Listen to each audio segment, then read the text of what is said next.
Hola,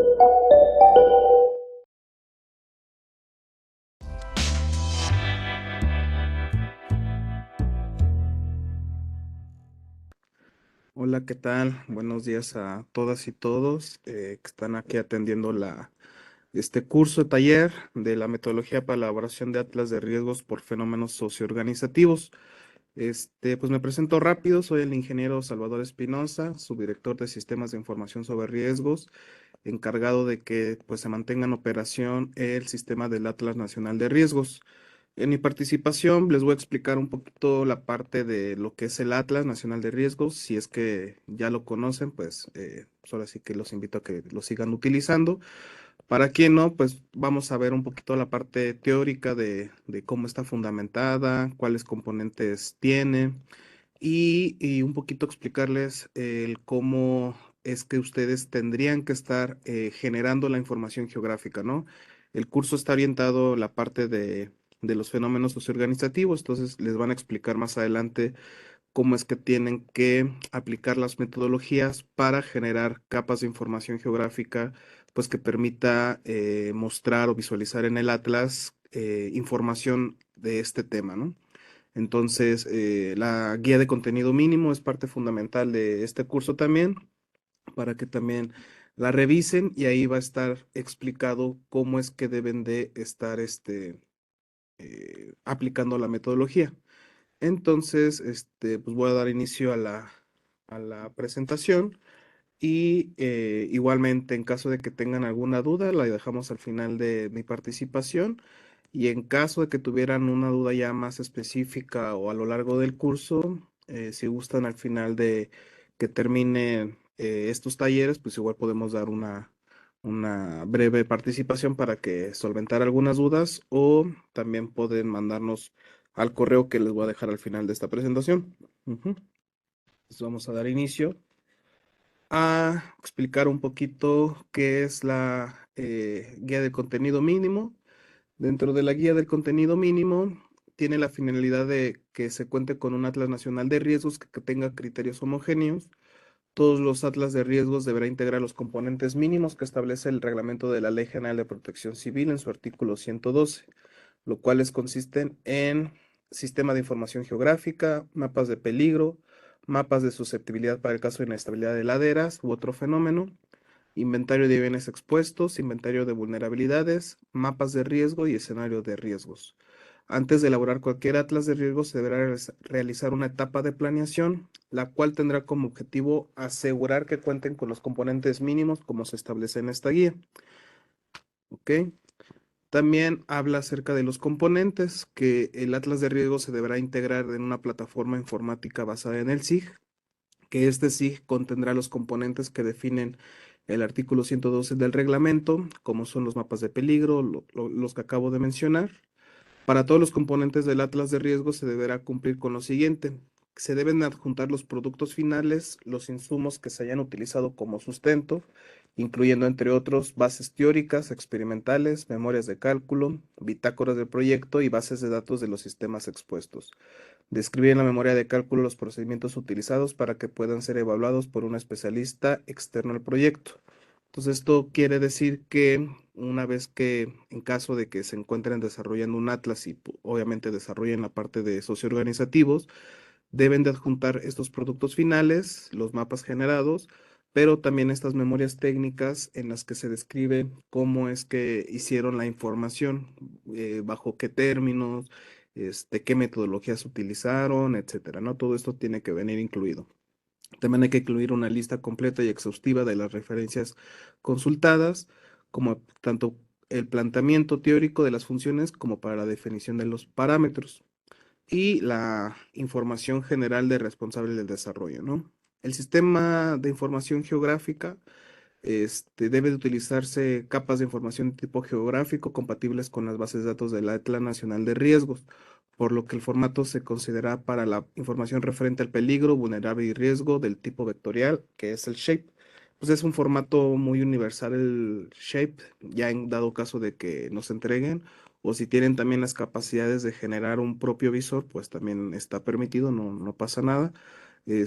Pero digo, si nos comparten las capas, de preferencia que sea en el formato shape, en el que debe de cumplir con al menos estos archivos. Si no tiene estos archivos, pues no vamos a poder visualizar la información. También cada capa debe tener un diccionario de datos para describirlos cada campo que cuente su tabla de atributos. Se podrán usar formatos raster en caso de que se representen algún fenómeno perturbador o alguna imagen. El sistema de referencia espacial es el Sistema Geodésico Nacional ITRF 2008 y la proyección cartográfica es la cónica conforme de Lambert. Se deberán elaborar los metadatos para cada una de las capas, igualmente apegándose a las variables que establece la norma técnica para elaboración de metadatos por parte del INEGI. Y las capas de información deberá integrarse en una base de datos geográfica dentro de un proyecto SIG. Esto es para que nosotros, al momento de recibir las capas, pues sea un poquito más fácil integrar la información dentro del Atlas Nacional de Riesgos, ¿no? Todo esto viene explicado dentro de la guía de contenido mínimo para que no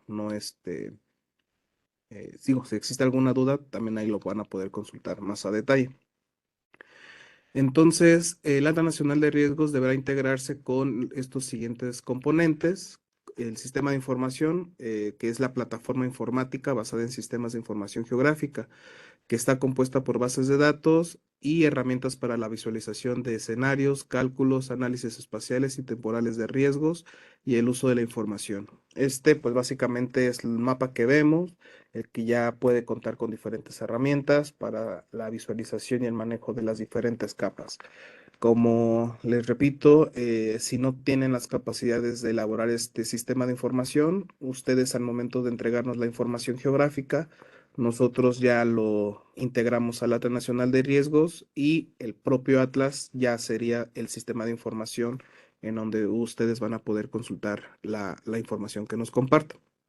Los mapas de peligros, que es la representación gráfica de la distribución espacial y temporal del resultado del análisis o modelaciones que expresan la intensidad, frecuencia o tasa de excedencia de los peligros. Estos mapas de peligros, tanto como los mapas de riesgos y escenarios de riesgos, son los que van a aprender a usar, a generarlos en este taller con las expertas del tema, y pues también viene explicada la parte teórica en la guía de contenido mínimo.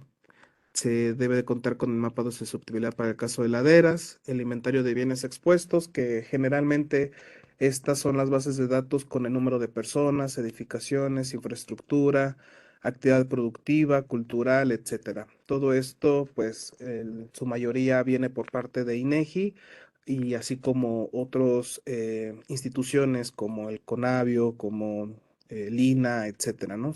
Ahora sí que identificar los centros de trabajo de cada institución.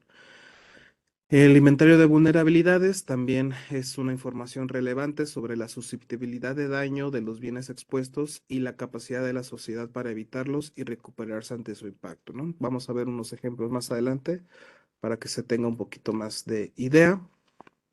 La elaboración del Atlas Nacional de Riesgo se podrá realizar de manera permanente y por etapas progresivas. Igualmente, en caso de que estén ustedes realizando un atlas, no es necesario entregar todos los productos. O sea, obviamente sí nos tienen como que delimitar bien cuál es su alcance, qué es lo que van a entregar, para que en una segunda etapa puedan mejorar o puedan seguir desarrollando estos componentes. Mm, la supervisión para la elaboración y actualización del Atlas está a cargo de ahorita del CENAPRED. Nosotros hacemos estas reuniones con estados o municipios en donde pues ellos nos dicen pues queremos hacer esto, tenemos esto y vamos a hacerlo de esta manera, ¿no? Entonces siempre debemos de tener como un acercamiento para que pues nos expliquen qué es lo que se va a hacer, cómo lo van a hacer, y ya más adelante cuando se tiene el producto realizado, nos los comparten, las áreas técnicas hacen una revisión y se emiten una serie de comentarios. Estos comentarios pueden solventarse de manera inmediata, dependiendo también de sus capacidades. Si no, se puede dejar para una segunda revisión o para una segunda etapa del proyecto, ¿no? Siempre hay que manifestarlo para también tener claro de estos procesos. Y entonces el Atlas Nacional de Riesgos, pues es un sistema integral de información sobre agentes perturbadores y daños esperados. Es el resultado de un análisis espacial y temporal sobre la interacción entre los peligros, vulnerabilidad y el grado de exposición de los agentes afectables. Todo esto viene definido en la Ley General de Protección Civil en su artículo 2 y pues esto lo pueden consultar dentro de la página web www.atlasnacionalderriesgos.gov.mx para poder acceder a este sistema. Dentro de la Ley General de Protección Civil, menciona que se supervisará a través del CENAPRED que se realice y se mantenga actualizado. Por la naturaleza dinámica del riesgo, deberá mantenerse como un instrumento de actualización permanente. De actualización permanente, no, ha habido como varias confusiones, porque muchos piensan de que pues, se tiene que actualizar cada año o cada cierto tiempo. Sí, sí, ahorita se está estipulando eh, que al menos tenga 5 años de antigüedad un atlas, pero una vez que ustedes entregan la información, pueden seguir abonando información de capas, no es necesario que vuelvan a hacer todo el estudio, o sea, simplemente como ir actualizando a lo mejor el catálogo de los bienes expuestos o de alguna información que vaya levantando en campo, ¿no? O sea, no es necesario volver a hacer todo como para poder, ahora sí que gastar recurso, tiempo, etcétera, ¿no? O sea, siempre a lo mejor puede ser algo muy puntual. Esto hablamos otra vez de los componentes.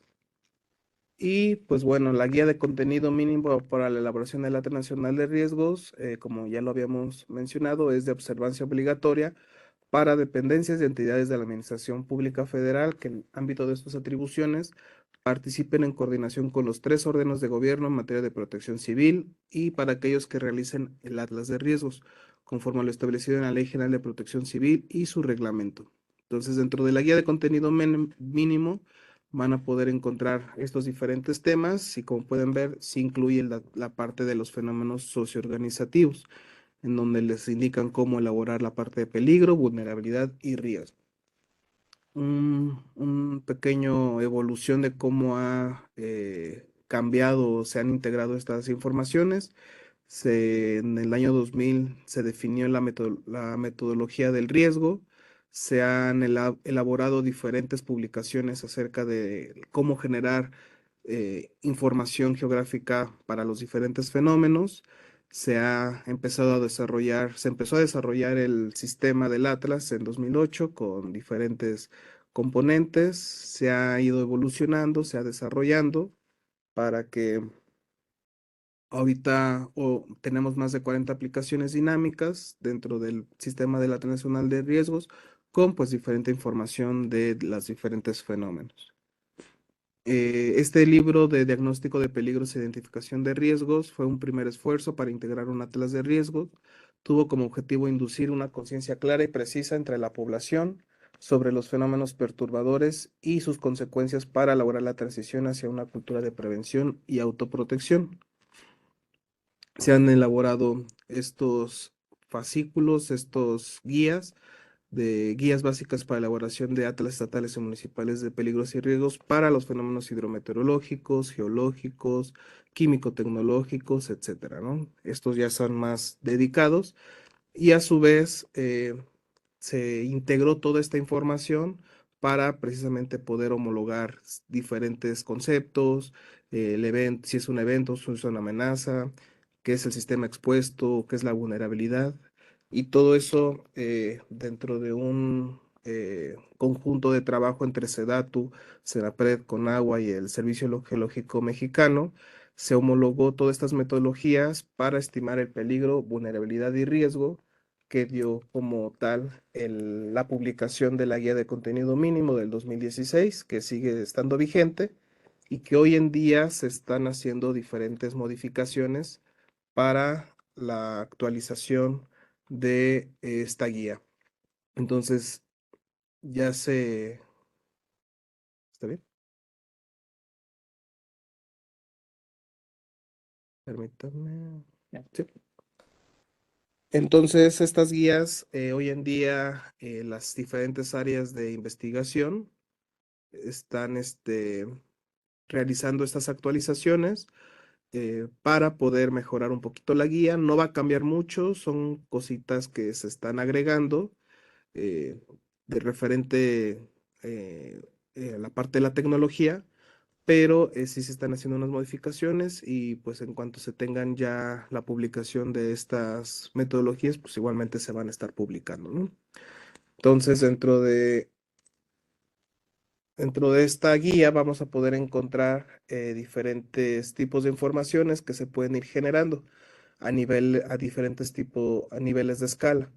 Entonces tenemos una escala a nivel nacional que pues obviamente cubre todo el territorio mexicano, escalas a nivel regional que pueden cubrir más de dos estados o municipios, la escala a nivel estatal, que son estudios específicos a solamente a a un estado, o escalas a nivel municipal, que igualmente solamente viene el estudio a un solo municipio.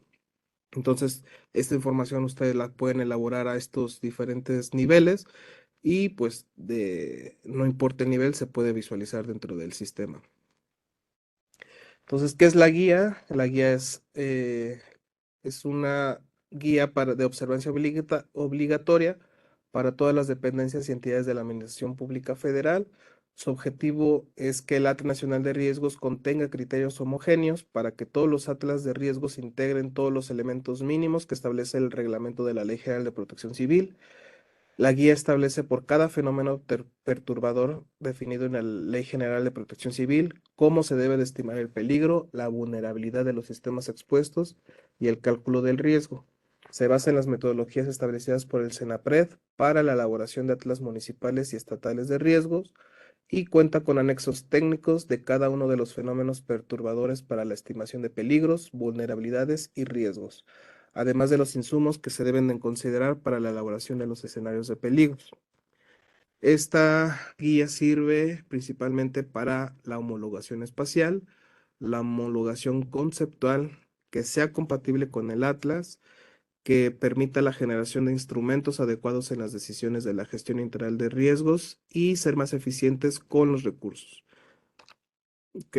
Aquí les saqué unas imágenes de las capas que tenemos relacionadas a los fenómenos socioorganizativos. La primera que está arriba a la izquierda es el grado de susceptibilidad a fenómenos socioorganizativos y este está a nivel estatal. Por cada estado se tiene un diferente nivel en el que nos indica cuál es el grado de susceptibilidad de presentarse un fenómeno socioorganizativo. Y como podemos ver, el Estado de México es el que tiene un nivel más alto que todos los estados del país. Del lado derecho tenemos el índice de resiliencia y este está a un nivel estatal, perdón, municipal. Entonces, por cada municipio igualmente se tiene un índice de cuál es su nivel de resiliencia. No alcanzo a ver si es muy alto o muy bajo, pero pues ahí lo pueden revisar dentro del Atlas. Y dentro de esta imagen que está en la parte de abajo, se ubicaron los centros de concentraciones masivas. Pues esto quiere decir que pueden ser iglesias, plazas, algún centro deportivo, o de conciertos, etcétera, ¿no? Y a partir de estas concentraciones masivas, pues dependiendo también, se pueden generar algún tipo de riesgo para la gente, de que pues no se salgan todos corriendo y pues puedan ahí aplastarse a algunas personas. Entonces, sí, digo, ya lo van a ver más adelante dentro del taller, cómo es que pueden medir esta parte del peligro con respecto a los centros de concentraciones masivas.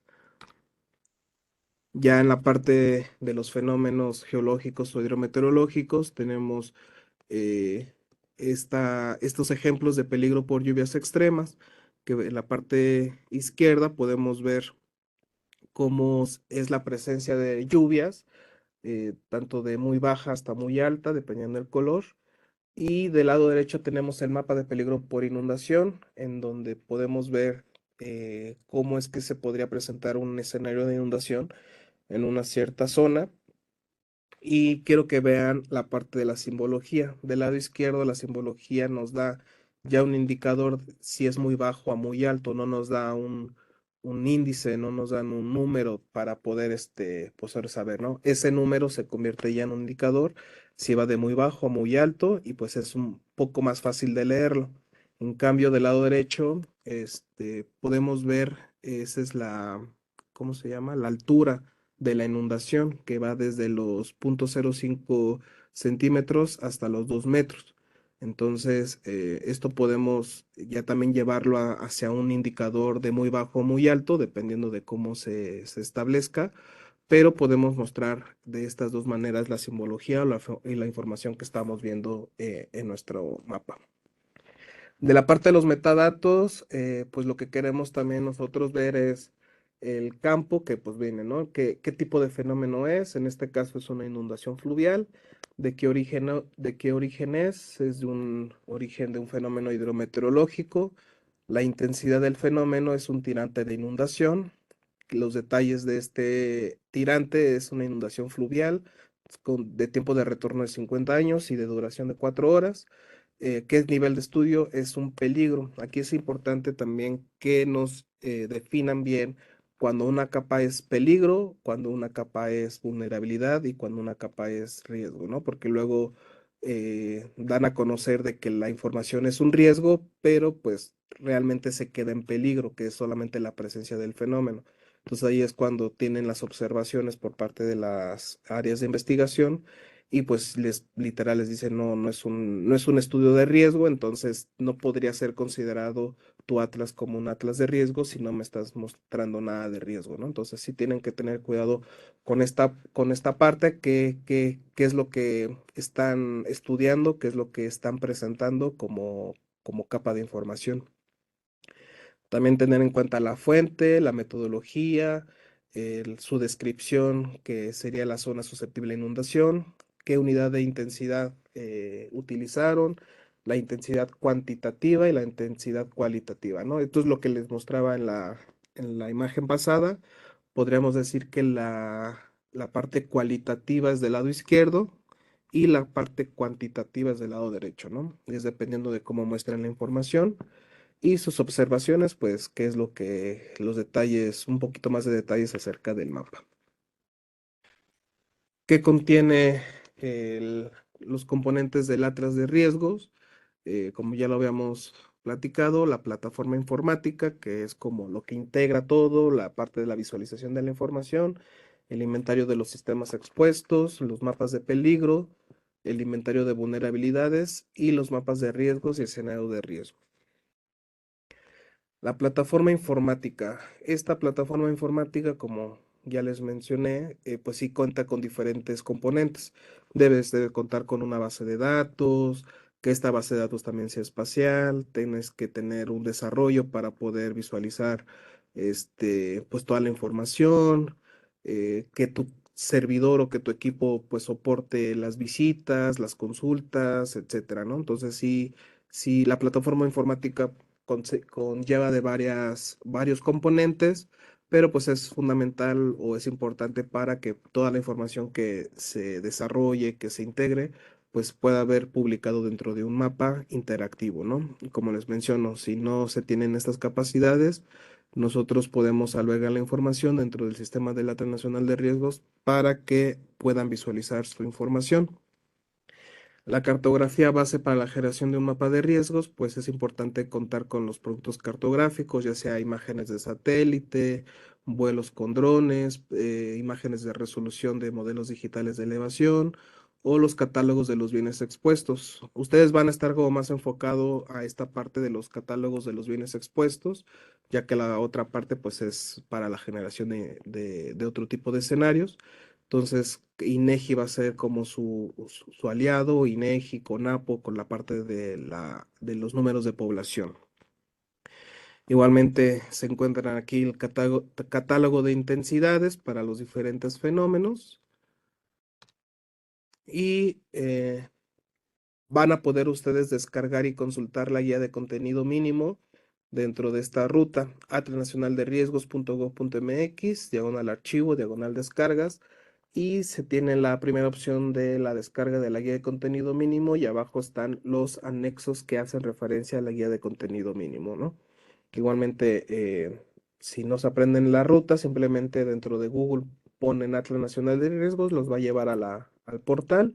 En la parte de arriba está esta parte de descargas y ahí van a poder encontrar fácilmente esta guía de contenido mínimo o igualmente la buscan así en Google sea, para que la encuentren rápida dentro de Google. Eh, de los componentes de un atlas de riesgo, ya lo platicamos, se debe integrar una plataforma informática, se debe cumplir para todos los componentes, adjuntar los productos finales, los insumos que se hayan utilizado, etcétera, ¿no? Esto, esto también es importante, el sistema de información geográfica debe contar con las bases de datos, el formato shape de la información que nos vayan a compartir, el diccionario de datos, el formato raster en caso de que se presente algún tipo de imagen, las proyecciones, etcétera, ¿no? Todo esto también se les va a compartir la presentación y vamos a hablar un poquito acerca de la ya del procesamiento de la imagen con los diferentes software. En este caso nosotros utilizamos licencias Esri para el manejo y la publicación de la información geográfica. Pues la licencia Esri es de paga. Digo, nosotros contamos con ya una versión un poquito vieja, pero pues todavía nos sirve para poder hacer toda esta gestión. Pero obviamente ya ahorita existen muchísimas paqueterías de software de licencia libre que permiten también el manejo de información. El más conocido es QGIS, que sería como su contraparte. Y esta es gratuita y básicamente se puede hacer lo mismo. Primero me voy a enfocar ahorita con la licencia de Esri, de cómo utilizamos la información con el ArcMap. Ahorita el más actual se llama ArcGIS Pro, pero pues básicamente son los mismos pasos para que nos puedan compartir la información una vez que ya la tengan generada, en caso de que estén realizando estos tipos de instrumento. Entonces, para licencia ERRI, la información deben de almacenarla como un MPK para integrar tanto las capas como la estructura y la clasificación de la información. El MPK es como un compilado de todo lo que tienen en su proyecto. Ustedes lo guardan de tal manera para que ya no necesitan como enviarnos por separado. Ya todo se integra en este archivo para que nosotros cuando lo abramos ya viene toda la parte de las simbologías, la estructura que ustedes le dieron, etcétera. Ya no nos tenemos que pelear con esa parte. Y la otra opción es el proyecto de ArcGIS en un MXD. El MXD simplemente es como un archivo en donde ya nosotros sí tendríamos que estarle jugando un poquito con la información, pero pues digo, son las dos opciones que nos pueden compartir la información. Todo esto también viene explicado dentro de la guía de contenido mínimo. Eh, para esta parte, si nos van a mandar el MXD, nos deben de compartir en una geodatabase o en una carpeta los archivos shape o raster que pues obviamente utilice el MXD. Esto como para poder tener la referencia y obviamente tener las capas. Muchas veces cometen el error de que guardan el proyecto, pero toda la información la tienen en la computadora que estuvieron haciendo el proyecto, pero no se dieron cuenta de que se tenía que guardar como pues en el disco duro, en la memoria USB que nos vayan a compartir, y todo la ponen en la referencia que estaba dentro de sus computadoras. Entonces sí hay que tener un poquito de cuidado con eso, porque si no, pues no vamos a poder abrir nada de la información. Y otra cosa importante, los proyectos de ArcGIS que se compartan deberán estar guardados en una versión 10.0 o inferior. Esto pues debido a que nosotros tenemos con una versión anterior, en este caso la versión 10, para el manejo de la información. Luego nos mandan la información con más actualización, con una versión más actual del ArcGIS, pero pues a nosotros se nos dificulta porque como no lo tenemos actualizado, pues no podemos abrirlo, ¿no? Entonces, nada más es hacer esa conversión para que no tengamos ningún detalle. Este, las características de las capas de la información, eh, es importante que también eh, tengan bien el nombre de las capas dentro de la geodatabase o de los shapes. De preferencia que los nombres sean cortos, que no exceda de 15 caracteres, que no tenga espacios, que no tenga acentos y no tenga caracteres especiales. Entonces ahí podemos ver en la imagen que ninguna tiene espacios, no tiene caracteres especiales, tienen guiones bajos para poder separar un poquito lo que significa. Y ya con el diccionario de datos nosotros sabemos qué es lo que significa cada capa, a qué se refiere, etcétera, ¿no? Para eso es importante este diccionario. Eh, Esto es lo que les comentaba acerca de que no se guarda bien la información. Eh, Cada vez que se abre el proyecto en MXD, el ArcMap localiza los datos que necesita utilizando estas rutas almacenadas. Se pueden ver la ruta de los datos representados por cada capa en su mapa de tabla contenido de list by source. Y si no puede encontrar los datos, a nosotros nos aparece este signo de interrogación. Entonces ahí es donde les digo que tenemos el problema de la localización de las capas. Para esto se utilizan estas rutas relativas que se puede activar dentro de File, dentro del ArcGIS, Map Document Properties, y dentro de Path Names está la opción de Store Relative Path Names to Data Source, que sería como guardar el nombre del archivo en la fuente de datos, en donde se utilizan rutas relativas. La ruta absoluta está especificada directamente en el directorio, en este caso estaba en la ruta del disco C, carpeta SIG 2017, proyecto X, diagonal capa puntos, punto shape, pero ya con una relativa se convierte, ya no la guarda como directamente en el disco, sino en donde se esté trabajando la información. Sobre esa carpeta se va a estar guardando todo esto. Entonces ya dentro del MXD va a estar la carpeta de información que yo agregue, y ya dentro de toda esta carpeta se va a guardar toda la información que ya se vaya generando, ¿no? Ya no necesito ir pasando, estar guardando, etcétera. Ya activando esta herramienta automáticamente lo va a hacer. Para el nombre de las capas en el proyecto, tengo dos ejemplos. Para una capa solamente, pues tenemos el nombre de la capa, la institución que la elaboró y el año en que fue también elaborado, ¿no? Así como sus diferentes simbologías, representando el grado de peligro del nivel bajo, medio y alto.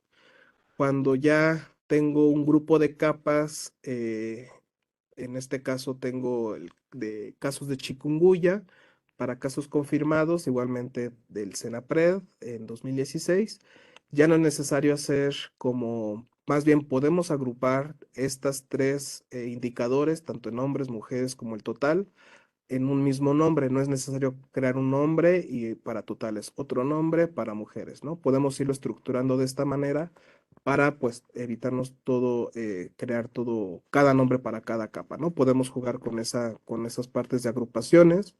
El nombre tiene que ser descriptivo al contenido, el que tenga las siglas de la institución, el año de elaboración, la unidad de medida para datos cuantitativos, iniciar con mayúscula, con excepción en los nombres de propios o siglas de las instituciones, y en caso de pertenecer a la misma fecha, institución, no es necesario poner las referencias en cada capa. ¿Ok? La parte de la simbología igualmente debe ser representativa del o de las capas, y no utilizar símbolos para 3D porque igualmente por temas de compatibilidad al momento de publicar la capa no nos los permite, un plano no se ven.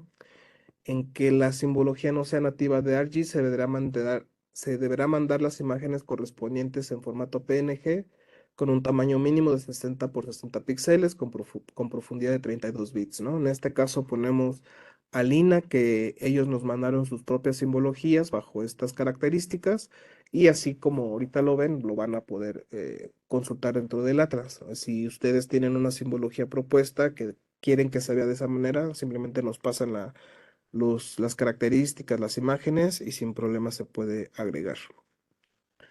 Para el tema de las tablas, hay que cuidar que no tenga columnas vacías, dejar ocultos los campos que no se mostrarán dentro del Atlas, excepto los campos de Shape y Object ID. Eh, Cuando ustedes generen una capa, pues obviamente van a tener ciertos campos que pues pertenecen a cada capa. Y igualmente nos pueden decir, saben que yo no quiero que tengan esta información, pero yo no quiero que se vea tal por temas no sé, de cosas personales, etcétera, ¿no? Entonces ustedes nos pueden indicar cuál sí se puede ver, cuál no, o de plano quitarla, no enviarla, y así nosotros vamos a poder identificar cuál sí y cuál no. Siempre dejando Shape y Object ID, que son los principales como para poder publicarla y que se vea dentro de un mapa. Usar los alias en los campos de las tablas, que estos alias son los nombres de los campos que deben de ser descriptivos en función de la información que representen. Entonces, es importante decir que, bueno, en este caso, protección, pues no nos dice como que mucho, ¿no? Protección de qué. Ya en el alias, pues ya en el alias podemos decir que, pues es el responsable del programa. Para esta otra ejemplo, igual tenemos el nombre del campo como C institucional y C instituc, pero pues ya con el alias podemos saber qué es el correo institucional.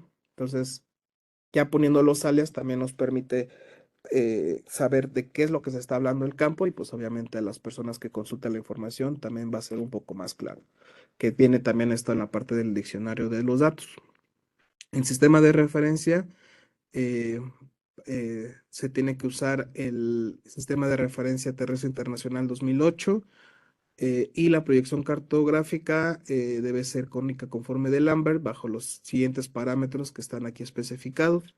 Igualmente se les puede pasar estas proyecciones para que ya los tengan ahí almacenados y los pongan en sus capas.